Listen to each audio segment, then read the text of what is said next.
Today we're going to talk about review of functions. So this should all be reviewed from Math 3, and I know that some of you may or may not have gotten to this in Math 3 from last semester. But a lot of this stuff up here, this functions, domain, range, interval, function notation, this is also from Math 1 and Math 2, so that should not be a problem. Maybe these bottom things might be new to you that you haven't seen, but again, this is not too hard to go, so this should be a really quick exercise.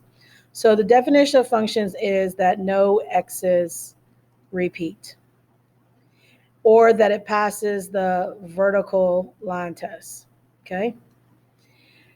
The domain is the x's or the inputs or how far left and right the graph goes. The range is the y's or the outputs or how far down and up the graph goes, and they should go in this order, okay? Interval notation can be parentheses, brackets. It could be parentheses and brackets on the same thing. But parentheses mean that the number is not included.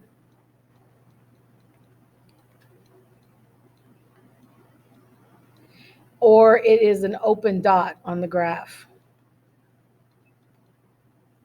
It also could be like a dash line. Brackets mean that the number is included. I don't know why my things aren't doing. Or a closed dot on the graph. Infinity is always parentheses because you cannot include infinity.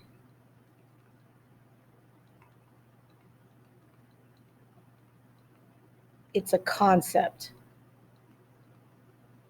It is not a number, okay? So they'll always get infinity. And remember, these should always go in number line order.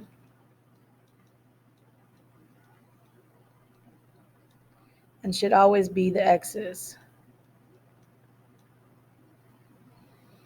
All right?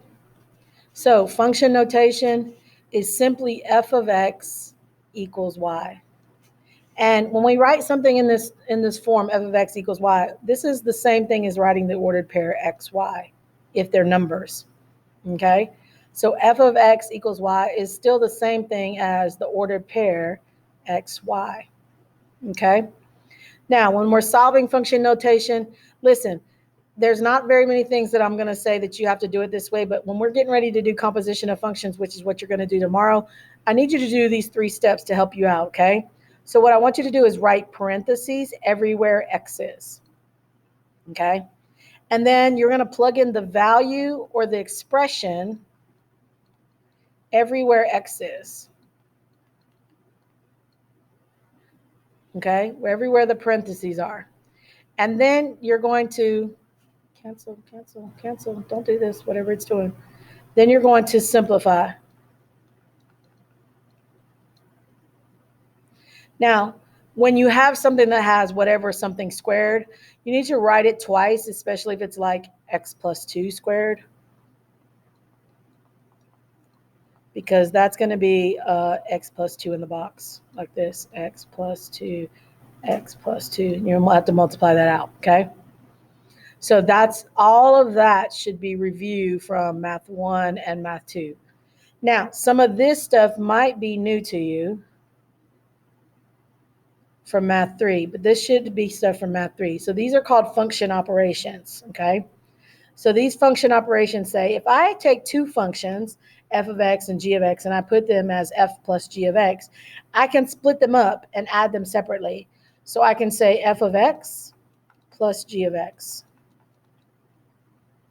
And if I do f minus g of x, I can split them up and do f of x minus g of x. Now, if this g of x is like a whole function of things, you want to put this in a bracket or another set of parentheses so you can distribute the negative. Because this is where most people mess up with these. You have to distribute the negative. Okay? Then this f times g of x, this is f of x times g of x. Uh-oh, pen stopped writing. And then this f of x, f of g over x, this is f of x divided by g of x. And usually we say provided that g of x isn't equal to 0, because obviously you can't divide by 0. Okay? So let's look at some examples of this. So let's start with just basic domain and range, looking at graphs. All right? So we'll start with these. Uh-oh, what's going on here? Here we go.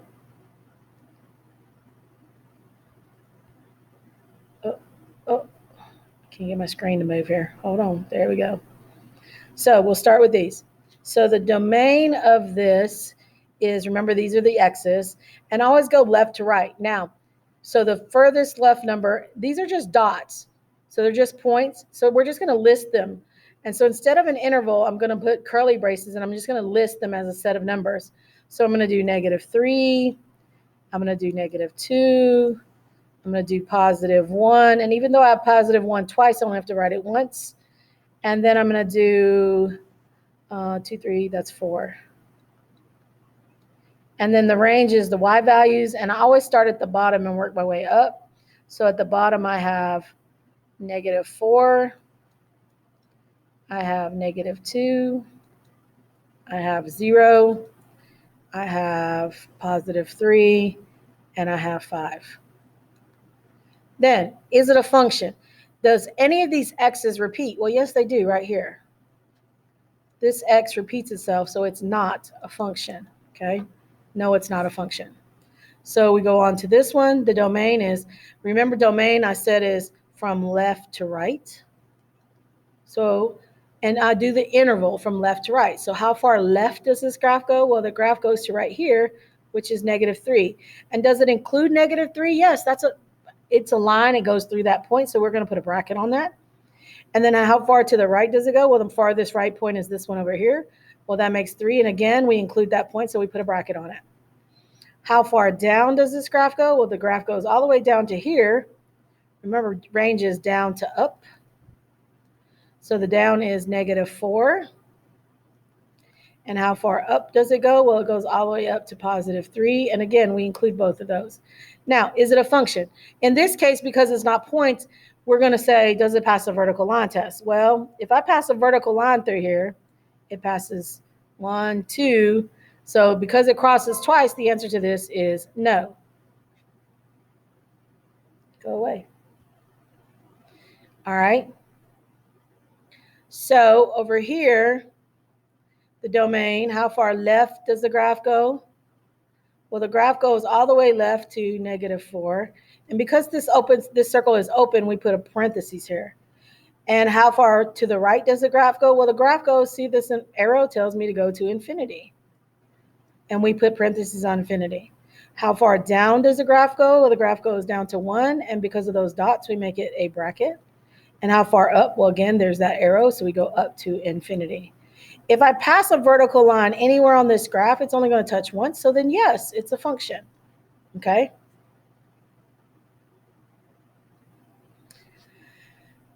The domain of this, how far left does the graph go? Well, the graph goes to -2, and we include that point. It goes to the right to +2, so we include that point. The range, how far down does it go? Well, it goes down to 0, and we include that point.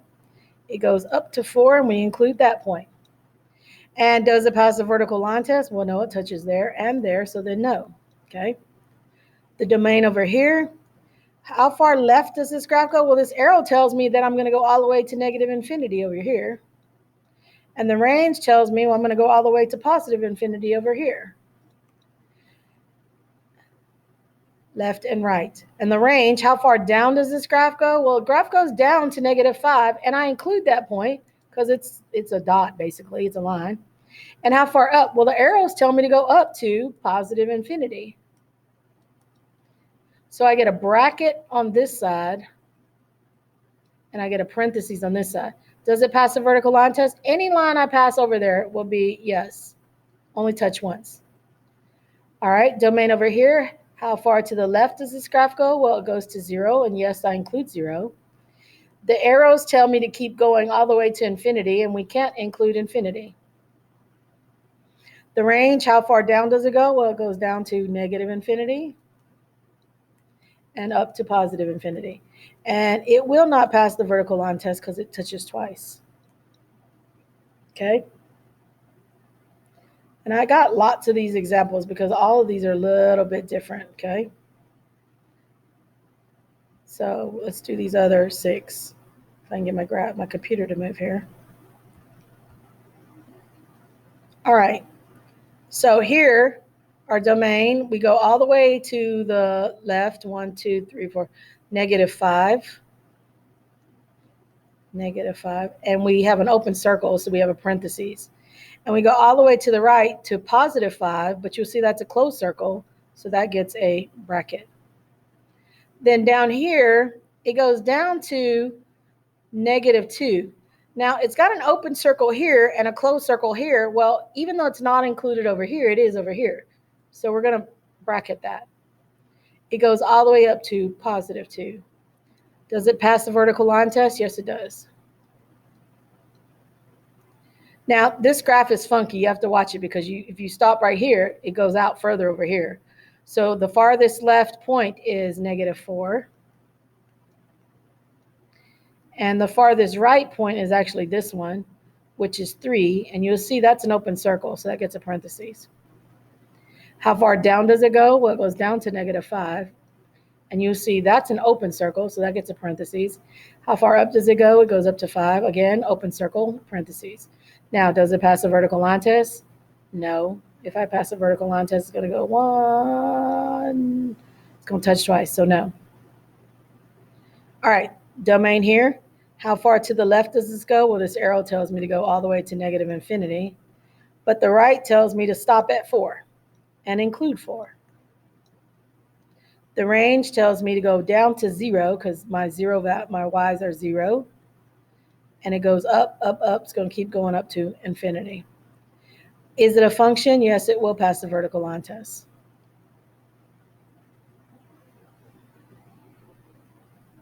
Ooh, too far, too far, too far. Come back down, come back down. There. All right. Domain over here, this arrow, even though this arrow is pointing down, it's also pointing this way. So it's kind of going this way. So this is to the left. That makes -infinity. And this one is going this way. So that's kind of like this. So that makes +infinity. The range goes the same way, down to -infinity. Down to -infinity and up to +infinity. And does it pass pass a vertical line test? Yes, it does. Now, this one's funky because the graph is right here. And on your worksheets, you might not be able to see it where I printed them. But they're closed circles here and here. And it's just this graph. This is the only part that's on the graph, okay? So first of all, the domain is the x's. Well, there's only 2 x's. There's this x right here, -3. And there's this x right here, +2. Now, we're not going to write it as an ordered pair. We're going to write it as a set. So we need those funky curly braces, okay? Then the range is how far down does it go? Well, because this is the line, we go all the way down to -infinity. We go all the way up to +infinity. And we have to watch this point right here. Does it include this point? Well, yes, it does. So that's all the points in between. Now, is it a function? Well, no, because this is a vertical line. That means a vertical line would touch this here, here, here, here, here, here, here. So then no, it's not a vertical line. We're back to these points again. So the domain of points makes curly braces. So to the left is -3, -2, +1, +2, +5. The range is -5, curly braces, 0, 1, and 4. Now, in this one, the y repeats itself. Does the x repeat itself? No. So then, yes, it's a function. Okay? So that's it for domain and range and functions when looking at graphs. So let's look at some function notation examples. So in the function notation examples, remember that it says everywhere x is becomes a parenthesis. So first of all, you have to determine which function am I looking for. Well, I'm looking for f. So this tells me which function I'm looking for. So I'm looking at this function. So I'm going to write the function exactly like it is without the x. And wherever the x is, I'm going to put a parentheses. And then I'm going to go back and I'm going to put in my value that I'm looking for. Well, that's my x. Remember, this is f of x. So then I would just put this right in my Desmos calculator or whatever calculator you have, just like it is. 2 parentheses 3 parentheses squared minus 3 times 3. So what I'm going to get here is 18 minus 9 is 9. And so the answer to this is 9. So f of 3 equals 9. If I want to write it as an ordered pair, this would be the 0.39. See, f of x equals y. So this is a 0.39. Now, I wouldn't get this every time because unless I put in a number and get a number, I wouldn't get an ordered pair, okay? But that is a possibility. So here's g. I'm looking for g right here. So it's 3 times something plus 4. So my something is -1. So 3 times -1 is -3 plus 4 is 1. So if I wanted to write it as an ordered pair, I could write -1, 1. You don't have to write this part, but you could. So h, here's my h. So -5 times something plus 1. And my something is -3. Now, some of y'all are like, why do I have to do all that, Ms. Smith? It doesn't take all that. Because when we get to the stuff for tomorrow, you're going to wish you did this part. And I'm going to be like, I told you to do that part and you didn't listen. So just do it, okay? So down here, you've got multiple parts. So you need to do all the parts. So this says f of 0 and g of 2. So here we got f of 0. So f of something squared minus 3 times something. So do each part first. So f of 0, that's this one. So f, so plug in 0 here. And then g is 3 times something plus 4. Well, that something is 2. So this is the f part. So this is f, and this is g. Okay? And we plugged it in. So now we simplify that whole thing, we get equals 10. Okay? Now we can't write that as an ordered pair because we put in 2 different x's. So over here we get -5 times something plus 1. Well, our something here is 2. Minus, so this is the g part. Now, you got to be careful because this is minus. So anytime we subtract, we need to subtract all of g. So all of g is 3 times something plus 4. I'm going to put a squiggly here so I know that's something else. And I'm plugging 0 here. Okay? Now, if I didn't put this bracket around here, I would forget to distribute this negative over here because it's negative g of 0. It's kind of like this, okay? So you have to be careful with this order of operations. So this is the, oh, I said this is g. This is h, sorry. And this is g. And so now I simplify this. So this gives me -10 plus 1 is -9 minus 0 minus 4, -13. Okay? So this one, I would do 3 times, so this is this, minus 2 times this, okay? So 3 times, what's g?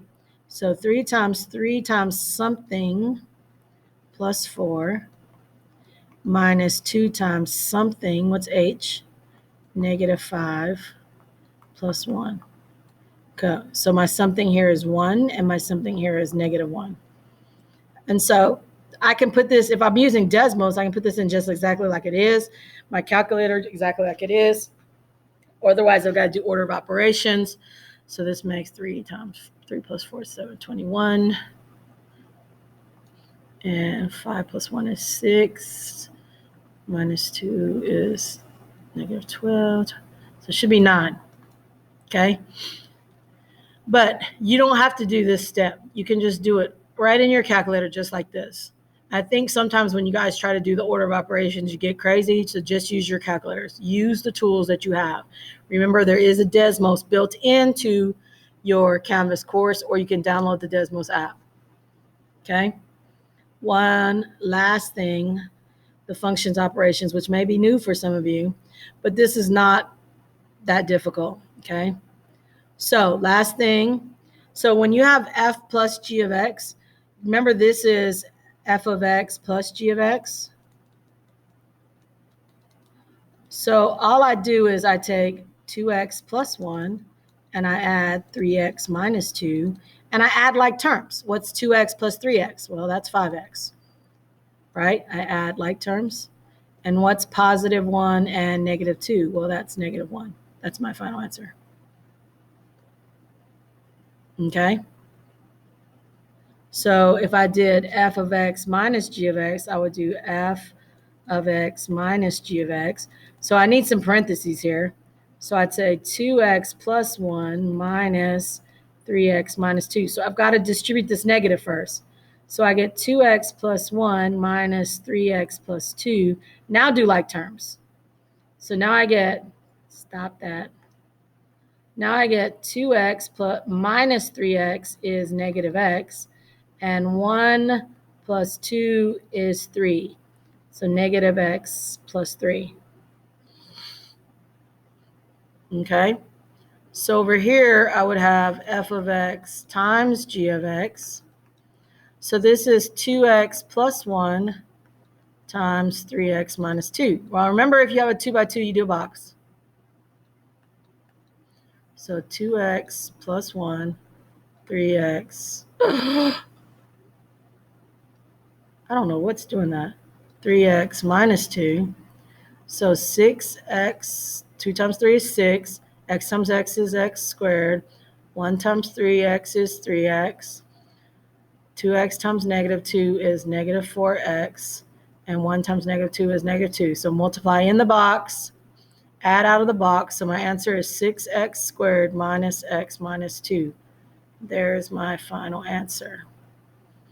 Over here, I would have f of x divided by g of x. So I'd get 2x plus 1 divided by 3x minus 2. This is my final answer. I cannot simplify this. Okay? So I would leave this as is. So this is all you would have to do for functions, review of functions. All right? Questions? Call me if you do.